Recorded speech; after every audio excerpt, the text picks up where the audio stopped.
അവിയലുണ്ടാക്കാൻ പോവുകയാണ്. അതിനൊരു 2 table spoon വെളിച്ചെണ്ണ ഒഴിച്ചിട്ടുണ്ട്. പിന്നെ അതിലേക്ക് നമുക്ക് നമ്മുടെ പച്ചക്കറികളായ കിഴങ്ങ്, വെണ്ടയ്ക്ക, പിന്നെ പച്ചമുളക്, അച്ചിങ്ങപ്പയർ നമ്മുടെ തന്നെ തൊടിയിലുണ്ടായതാണ്, ചായ, ക്യാരറ്റ്, കുമ്പളങ്ങ, ചീര, പച്ചമാങ്ങ.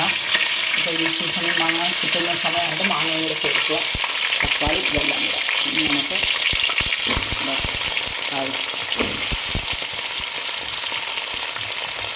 കിഴങ്ങിട്ട്, നമ്മുടെ പച്ചമുളകിട്ട്, നമ്മുടെ അച്ചിങ്ങയിട്ട്,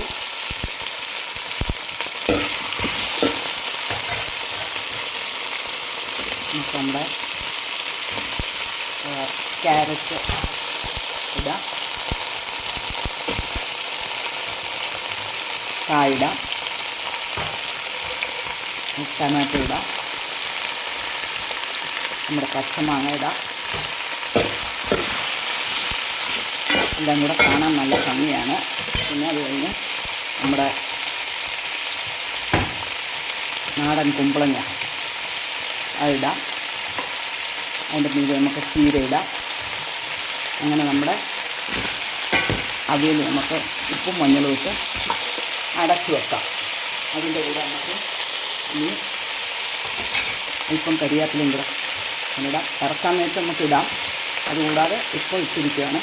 പിന്നെ നമുക്കിനി ഇപ്പോൾ അരവിനുള്ളതെന്ന് പറഞ്ഞാൽ നമുക്ക് ഈ ജീരകവും, എനിക്ക് മുളക് പൊടി എടുത്തിട്ടില്ല, ഒരു കാശ്മീരി മുളക്, അല്പം ചെറിയ ഉള്ളി 10 എണ്ണം, ഈ ജീരകം, ഒരല്പം തേങ്ങയും കൂടെ ചേർത്ത് നമുക്കതങ്ങ് അരച്ചെടുക്കാം. എന്നിട്ട് ബാക്കി തേങ്ങ നമുക്ക് തോരൻ്റെ പരുവല്ല, അതിനേക്കാൾ കുറച്ചുകൂടെ ഇതായ രീതിയിൽ അരച്ചെടുക്കണം.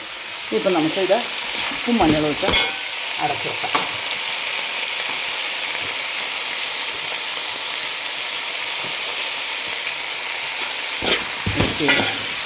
അടച്ചു വെക്കാം.